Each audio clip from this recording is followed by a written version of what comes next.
So, bago pa tayo magpatuloy, buklatin po natin ang ating Biblia sa Mateo 13 verse 14. Sabi rito, at natutupad sa kanila ang hula ni Isaias na sinasabi, sa pakikinig ay inyong maririnig at sa anumang paraan hindi ninyo mapag-uunawa, at sa pagtingin ay inyong makikita at sa anumang paraan hindi ninyo mamamalas. Sa John 9:39, at sinabi ni Jesus, sa paghatol ay naparito ako sa sanglibutang ito upang ang mga hindi nakakakita ay mga kakita, at upang ang mga nakakakita ay maging mga bulag. Okay, pwede na po tayong umupo. Ano kaya yung pag-aaralan natin? Ano kaya yung title po ng pag-aaralan natin? So napaka-importante po. Muli, ini-invite ko po yung attention po rito. At napaka-importante ang bawat pinag-aaralan po natin ng every Sunday. Sabi doon sa una na binasa po natin, okay, makinig daw na tumingin sila ng tumingin, hindi nila namamalas.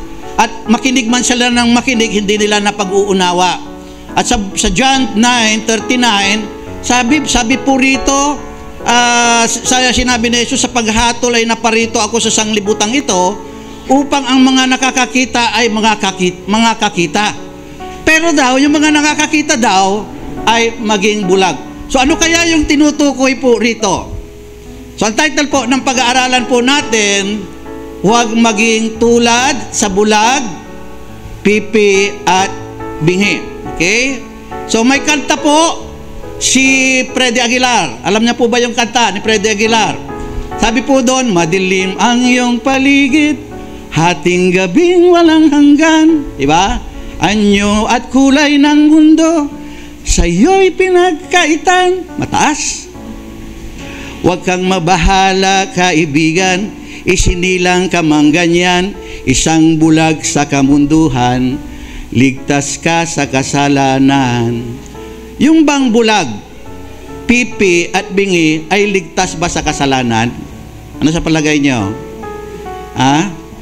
Hindi po siya ligtas. Kasi unang-una po sa lahat, ang sabi po ng Biblia sa Romans 3:23, for all have sinned and fall short of the glory of God. Ang lahat po ng tao ay nagkasala at walang nakaabot sa mamantayan po ng Diyos. Pangalawa, ang pagkakasala kasi ay nag-uumpisa sa puso. Okay? Ang bulag, ang pipi at bingi ay pwedeng magkaroon ng masamang kalooban. Pwede siyang magkaroon ng hinanakit, pwede siyang magkaroon ng pagnanasa, pwede siyang magkaroon ng malisya, bagamat di niya nakikita, okay? At pwede siyang magkaroon ng kasalanan na katulad ng normal na tao. Sabi nga noon, may isa akong kapatiran na isa daw bulag ang kanyang nakausap. At ang sabi niya, hindi man niya nakikita yung babae na katabi niya, pero naaamoy naman niya. At nakakaroon daw siya ng malisya kapag naaamoy niya yung mabango na katabi niya. So nakakasala po sila. At ang sabi ng Biblia sa Mateo 15:18, datapwat ang mga bagay na lumalabas sa bibig, sa puso ng gagaling at siyang nakakahawa sa tao.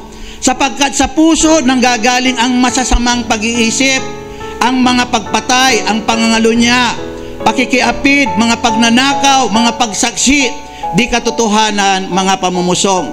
So hindi dahil sa nakikita, amen? Hindi dahil sa naririnig at hindi din dahil sa sinasabi, kaya nagkakasala po ang isang tao. Ngunit ano ba yung kinikimkim niya sa kanyang puso? Doon po nakakasala po ang isang tao. So doon sa ating text ay ilan sa mga tao bagamat nakakakita, sa kanilang pisikal na mata ay bulag naman pagdating sa mga bagay na espiritual. Bagamat sila po ay nakakapakinig, ay bulag naman pagdating po sa espiritual na pandinig. Magbigay po tayo po ng example para higit pa natin maunawahan po rito. Nag-isang spiritual blindness at spiritual deafness. Unang example ay si Pharaoh. Pharaoh's refusal to acknowledge God's authority over him by not releasing the Israelites from slavery despite seeing the power of God is a spiritual blindness. Ang sabi ng Diyos, inutusan po si Moses set free my people that they may serve me in the wilderness. Ayaw pakawalaan po ni Pharaoh yung mga Israelites doon po sa Egypt dahil slaves po sila. Ayaw po niyang pakawalaan, kaya nagpadala po ng 10 plagues po ang Diyos. Ang dami po ng plagues po na yon. The water turned into blood. Nagkaroon po ng swarm of locusts. Nagkaroon po ng mga frogs. At nagkaroon po yung pinakalas, kasi 10 yun, namatay yung bawat panganay po ng mga Egyptian. Pero yung mga Israelites ay hindi po affected po sa plagues. Kaya nga, spiritually blind si Pharaoh. Kasi hindi niya nakikita na God is powerful above him and God has authority over him. Kaya hindi po siya nagpapasubmit. At marami pa sa Biblia ang spiritual blind, katulad na lang ni King Nebuchadnezzar, na kung saan akala niya siya yung pinaka-powerful. Nakalimutan niya may higit na powerful sa kanya, ang Diyos. Kaya nga, pinahintulot ng Diyos na masira ang ulo po ni King Nebuchadnezzar. At hanggang hindi po niya ni-recognize yung authority ng Diyos sa kanya, hindi po siya gumaling. Pero nang na-realize na ang Diyos ay powerful sa kanya, gumaling po si King Nebuchadnezzar. Ano pa? The Israelites, after being delivered from the bondage of Egypt and experiencing God's miracle firsthand, many times grumbled and doubted God. This demonstrates the spiritual blindness and deafness to God's provision and their need for faith. Okay? So, ang mga Israelites, pagkatapos na pinalabas po sila sa bansang Ehipto, anong nangyari? Pinagkampo sila sa pagitan po ng Migdol at Pihahirot. Yung sa Migdol, nandun po sila, sinadya ng Diyos na pagkampuhan sila sa dagat. Pagitan ng Migdol ay dagat po at Pihahirot. So dagat. At alam din ng Diyos na hahabulin sila ng mga Egyptian. Nung hinabol na po sila, natakot yung mga Israelita. Kaya ginawa ng Diyos is to build their faith. Gumawa po ng Diyos ng highway in the middle of the sea. Hinati ng Diyos yung dagat. Naglakad po yung mga Israelites doon po sa gitna ng dagat. Nakatawid po sila, nakarating po sila sa Pihahirot. Pero yung mga Egyptian na humahabol sa kanila, kinain po sila ng dagat. At marami pang himala ang ginawa ng Diyos sa kanila sa disyerto. At kapag iniwan ka sa disyerto, walang halaman, walang ilaw, walang shade, okay? Walang trees, walang plants, sabi nila mamamatay ka na doon kapag iniwan ka sa disyerto. Pero sa gitna ng disyerto, sa gitna ng emptiness, pinakita ng Diyos yung kanyang pagmamahal sa kanila. Pinakita ng Diyos yung kanyang provision. Amen? Sa gabi, pinrovide po sila ng pillar of lights para makita nila yung kanilang daraanan. Sa araw, para hindi po sila mainitan sa araw, nagkaroon po ng pillar of clouds. At marami pa, provide ng Diyos yung kanilang pagkain. Binigay sa kanila yung manna, food from heaven. Humingi sila ng karne. Yung mga pugo mismo ay dumapo doon sa kanilang tabi at kumain po sila ng karne. Pero anong ginawa ng mga Israelita? They continue to grumble, they continue to complain kay Moses. Nag-complain sila. Sabi nila kay Moses, dinala mo ba kami rito sa disyerto para patayin Moses? Amen? Gusto pa nilang maging slave sa Egypt na kung saan nandun ang lahat ng kasalanan kaysa makapiling ang Diyos in the wilderness. Nasa Ehipto wala silang Diyos. Pero dito sa wilderness, kasama nila yung Diyos. At marami po sa atin, para tayong si Pharaoh. Marami po sa atin, para tayong mga Israelites. Bakit parang si Pharaoh? Alam na natin na God is so much powerful and He deserves reverence. Alam niyo po ba meaning po ng reverence? Great respect. Iba po ito sa pagkatakot. Iba yung pagkatakot na nanginginig ka kapag nakakita ka ng multo. Ito yung reverence na kung dahil alam mo na He is the creator of the heavens and the earth, ikaw ay natatakot na sumuway sa kanyang mga pinag-uutos. That is reverence. You respect Him so much because He is your Creator and He is your God. Amen? Huwag tayong maging katulad po ni Pharaoh. Huwag din tayong maging katulad ng mga Israelita. Ang Diyos ay hindi po nagpapabaya, Brother Andrew. Katulad na lamang sa maraming panahon na lingkod po kami ng Diyos, never kaming pinabayaan ng Diyos. Sabi po ni Haring David, I was young and I am old, but I have never seen the righteous forsaken or their children begging bread.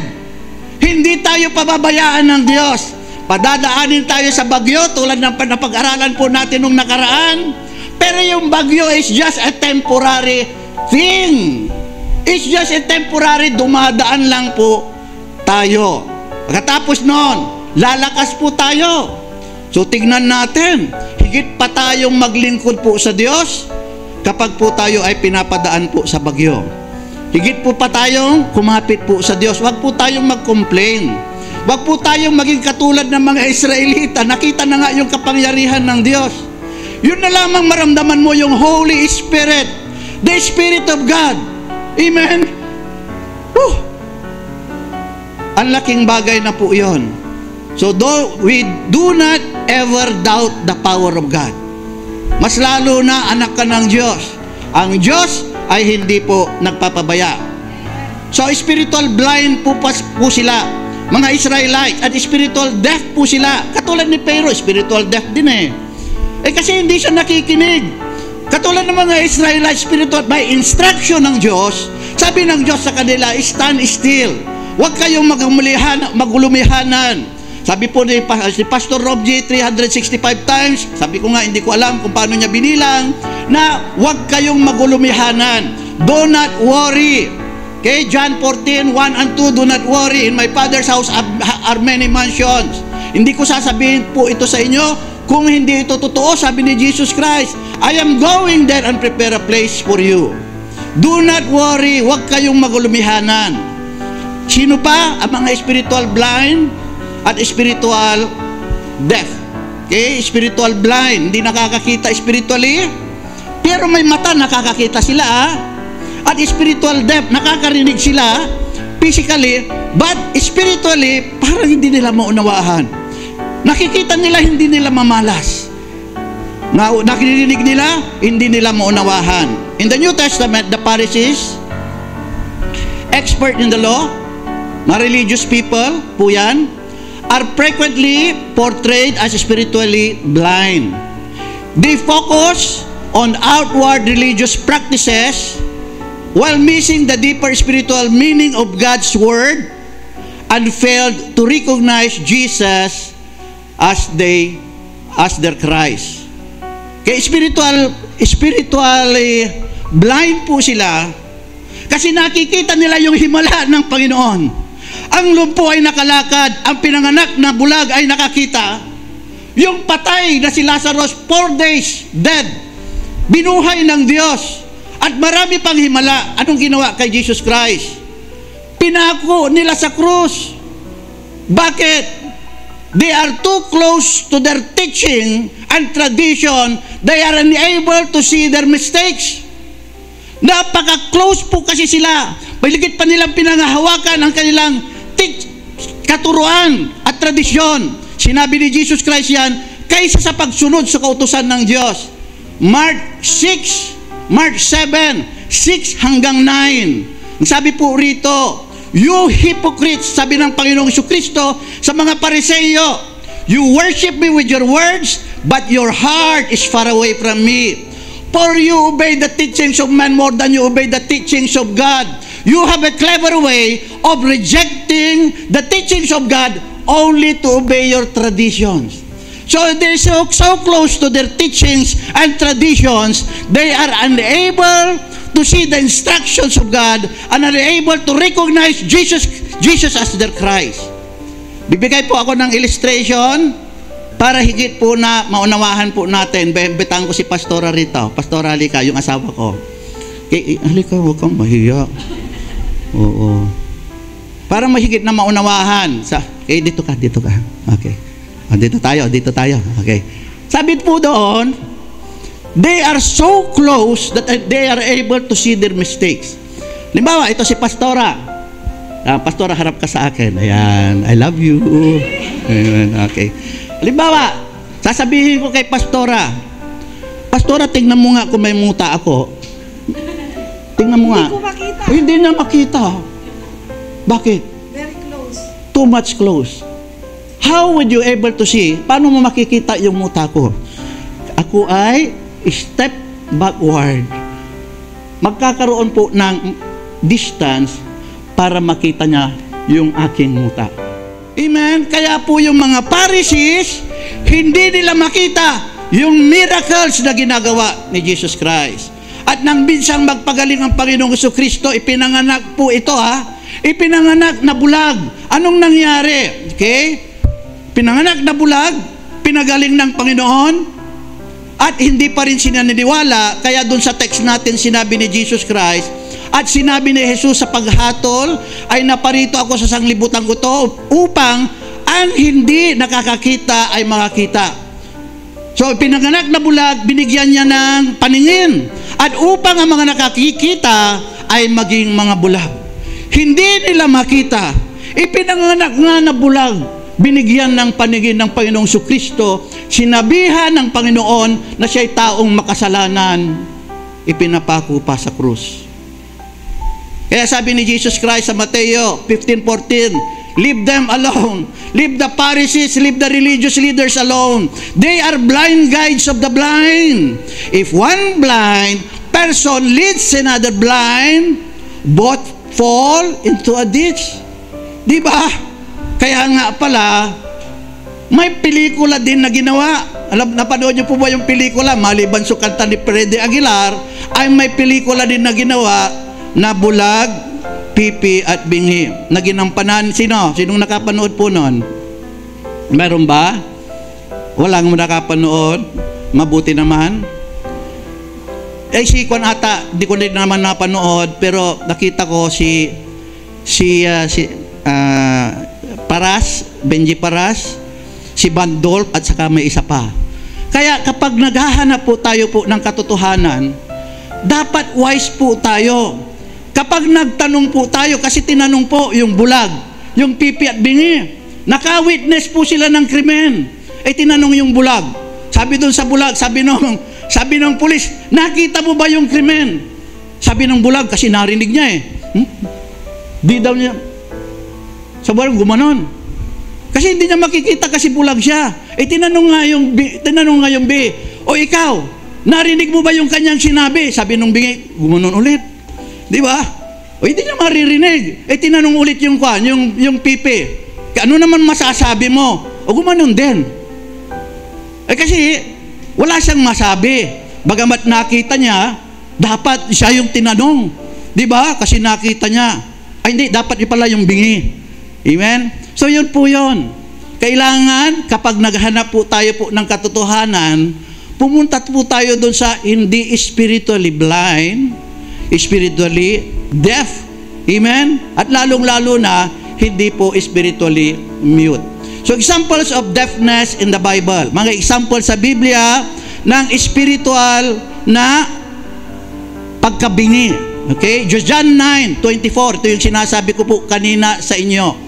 Nagpakaling si Jesus Christ ng isang ipinanganak na bingi, gumaling, at dilapitan siya ng mga Pariseo. Sa verse 24, sabi po rito, then they summoned the man who used to be blind a second time.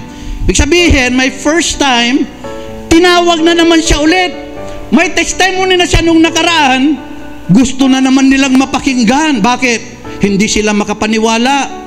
And said to him, promise before God to tell the truth. We know that this man is a sinner. Si Jesus Christ daw ay sinner. He replied, I do not know whether he is a sinner. I do know one thing, that although I was blind, now I can see. Then they said to him, what did you do? What did he do to you? How did he cause you to see? He answered, I told you already. Sinabi ko na sa inyo and you didn't listen. Why do you want to hear it again? You people don't want to become His disciples, do you? Gusto nyo bang maging disciple din siya? Disciple din niya at siya po ay kinutya? Kaya sa tao, kahit paulit-ulit mong sabihin po yan, kapag talagang spiritually deaf po yan, wala siyang maunawaan. At doon po sa text po natin, nilibot nga siya ng mga Hudyo at sa kanya'y sinabi, hanggang kailan mo pa ba pubagak pag-aalinlangan kami, sabi ng mga Pariseo. Kung ikaw ang Kristo, ay sabihin mong maliwanag sa amin.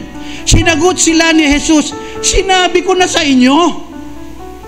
At hindi kayo nagsisisampalataya, ang mga gawang ginagawa ko sa pangalan ng aking Ama, ay siyang nangagpapatutuo sa akin.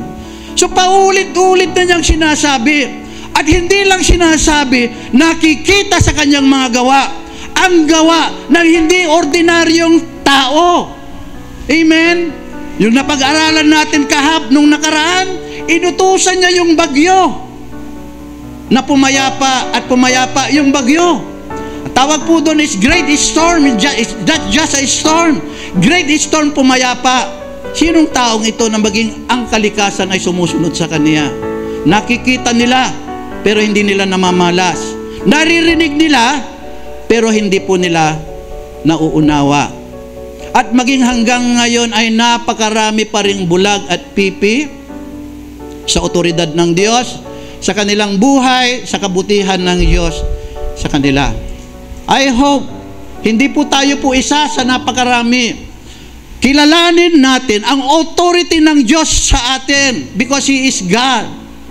Ang meaning po ng Lord ay, Master. Not everyone that saith to me, Lord, Lord, shall enter the kingdom of heaven, but only those who do the will of my Father in heaven. We must recognize our Lord as our Master. Ang meaning po ng Lord is Master. Nasa baba po tayo, nasa itaas siya. Dapat sumusunod po tayo po sa Kanya. Let us not question it. Amen? So mayroong mga causes of spiritual blindness and deafness. May mga dahilan. Okay? Una, walang tunay na pagmamahal sa Diyos at higit na ninanais ang papuri ng tao kaysa ng Diyos. John 5:42-44. I know that you do not have the love of God in you. Sabi ni Jesus Christ sa mga Pariseo, I have come in my Father's name, and you do not accept me. Yet, if another man comes in his own name, you will accept him. How can you believe when you accept each other's praise and do not look for the praise that comes from the only God? Hinahanap nila kasi ang pupuri ng tao. Kaya hindi nila maunawahan. Kaya hindi nila maunawahan ang katotohanan at hindi rin po nila makita. At sometimes, ang mga tao natatakot sa sasabihin po ng iba kaysa sasabihin po ng Diyos. Ano na lang yung sasabihin ng tatay ko? Magiging outcast ako, magiging isa lang ako na mananampalataya. Sabi ng Diyos, higit na mas importante ang papuri ng Diyos kaysa papuri po ng tao. Please God first. You cannot please all men. Ang Diyos ang nagbigay sa atin ng buhay.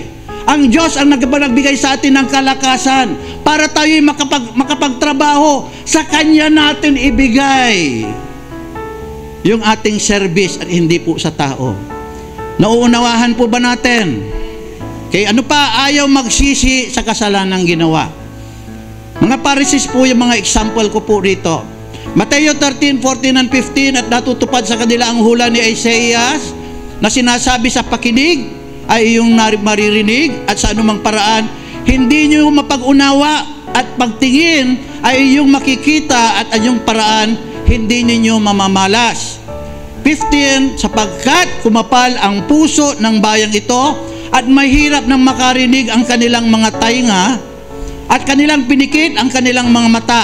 Baka sila'y makakita ng kanilang mga mata at makarinig ng kanilang mga tainga. Pansinin po ninyo, may mata, may tainga, hindi po nakakarinig spiritually at hindi po nakakamalas. At nakakakinig ng kanilang mga tainga, kaya at mga unawa ng kanilang puso, at muling mga balik loob, at sila'y aking pagagalingin. So yung mga Pharisees and Sadducees, ganun po sila. Wala po silang naunawahan sa itinuturo po ng ating Panginoon. Kaya nga ang Panginoong Jesucristo, ayon din doon sa napag-aralan po natin, He speaks in parable. Ang parable, ginagamit yung buhay, pang-araw-araw na buhay ng tao para maunawahan natin. Pero sabi po ron, to them, they are unable to understand because their focus is not on spiritual things. Bagamat sila religious leader, tulad nga niyan, naghahanap po sila ng papuri ng tao kaysa papuri po sa Diyos. Amen? At nakapokus po sila, ang dami pong mga issue po sa kanila. Sabi ni Jesus Christ sa kanila sa Mateo 23:23, sabi ni Jesus Christ, you give your tithes, okay? You do well, but you miss the most important thing of all, justice, faith, and mercy. Wala po silang habag, pero nagbibigay po sila, ginagampanan po nila yung mga ritual, mga ceremonies po nila. Pero sabi ni Jesus Christ, you miss the most important thing, justice, peace, and mercy. Wala kayong habag. Sinasaraduhan ninyo ang pintuan ng kaharian ng langit, ngunit hindi rin kayo makakapasok, sabi ni Jesus Christ. Amen? So yung mga issue, kaya spiritually bulag, at bingi po sila. Puspos. Number 3, puspos ng inggit at selos. Okay? Gawa 5:12. At sa mamamagitan ng mga kamay ng mga apostol, ay ginawa ang maraming tanda at kababalaghan sa gitna ng mga tao, yung mga apostles. Okay? So the apostles did so many miracles and wonders in the name of Jesus Christ. At nangaroon silang lahat na nagkakaisa sa portiko ni Solomon. Talon tayo sa 17. Datapwat nagtindig ang dakilang saserdote. Alam niyo po ba yung saserdote? O, search nyo na lang. Dakilang saserdote at lahat ng kasama niya na siyang sekta ng mga Sadduceo, mga religious leaders. Siya'y nangapuspos ng kainggitan. Sila'y nangapuspos ng kainggitan. At kanilang sinunggaban ang mga apostol at kanilang inilagay sila sa bilangguang bayan. So yung mga apostol, nagbago yung kanilang buhay. Dati, amen, si Apostle Peter, Simon ang kanyang pangalan, mangingisda at matigas yung kanyang ulo, tinapyas niya yung tainga ng security guard. Iba-iba silang personality, nagbago yung kanilang buhay. At sa lakas ng Espiritu sa kanila, sa pamamagitan ng pangalan ng Panginoong Jesucristo, nagpapagaling din sila. Sabi po doon sa lumpo, sa Acts chapter 5, nandun po sa harap po ng templo. Sabi niya, silver and gold I have none, but I give you what I have. In the name of Jesus Christ, rise up and walk. Sabi ni Peter, tumayo. Tumayo yung lumpo. Ito yung naging issue. Imbis na makita nila yung kapangyarihan ng Diyos, ipinabugbog po sila. Bakit sila ipinabugbog? Ang sabi po diyan, sila'y nangapuspos ng kainggitan. Amen? So yung inggit talaga ay hindi po gawain ng Diyos. Alisin po natin po yung inggit dahil diyan po ay gawain po ng Diablo. Ang inggit ay nakakamatay. At ang inggit ay pumapatay. Gayon din ang selos. So yung inggit, nainggit po sila kay Jesus Christ, una po sa lahat. Kaya po sila pinapako. Kaya po siya pinapako. Jesus did a lot of miracles, done a lot of wonderful works, fulfilled a lot of prophecies in the scriptures, and spoke wisdom greater than Solomon. Yet instead of believing, the religious leaders of his time crucified him. Sino bang sumigaw na crucify him, crucify him? Gusto siya pakawalan ni Pilato. Yung mga religious leader, crucify him. Kasi naiinggit po sila sa kanya. Sa Mark chapter 5, 9 and 10, dito po nakasulat po yan. Pilate answered them, do you want me to release the king of the Jew for you? Because he knew that the high priest had handed him over due to jealousy. Mayroon po sila kasing inggit at pagsiselos. Amen? Number 4, walang pag-ibig sa katotohanan. Kaya po nakakaroon ng spiritual blindness at deafness, walang pag-ibig sa spiritual sa katotohanan. Sa 2 Thessalonians 2:10, at may buong daya ng kalikuhan sa nangapapahamak. Sino kaya itong tinutukoy rito? Mamaya sabihin ko sa inyo. Sapagkat hindi nila tinanggap ang pag-ibig sa katotohanan upang sila'y mga ligtas. Ibig sabihin, hindi po sila ligtas. Sinong tinutukoy po rito? Ito po isang prophecy na mangyayari po sa hinaharap, na kung saan the lawless ones shall come. Ito po ay si Antikristo, and with all deceitfulness, and with all deceitfulness, and with all fake wonders and miracles, he will deceive many. Bakit daw po sila di-deceive? Sa verse 10, dahil hindi po daw sila nagmamahal sa katotohanan. Amen? Number 5, spiritually blind and deaf because of worldly success. Okay? So, ang dami po nito sa ating lipunan. Luke 12:15, at sinabi niya sa kanila, mangagmasid kayo at kayo'y mag-ingat sa lahat ng kasakiman, sapagkat ang buhay ng tao ay hindi sa kasaganaan ng mga bagay na tinatangkilik niya. Kaya may mga mayayaman, sina Beso, sina Juan, Facebook, yung mga mayayaman, si Microsoft, sina Elon Musk, di ba? Ay, hindi sila makikinig at hindi nila maunawahan. Pero pagdating sa pera, pagdating sa success, abay, all eyes sila, all heart sila, all ears, maunawahan po nila. Andiyan pa po ba tayo? Okay, malapit na po tayo. And anyone who is spiritually blind and deaf is for sure spiritually mute as well. Talagang you will be spiritually mute. If you are spiritually blind, anong sasabihin mo? You will not say anything about God. You will not say anything about the gospel of God. And you will not understand it. Kaya wala kang sasabihin. Conclusion. Mateo 13:16. Basahin natin lahat. Tatapwat, mapapalad ang iyong mga mata sapagkat nakakakita, at ang iyong mga tainga sapagkat nakakarinig.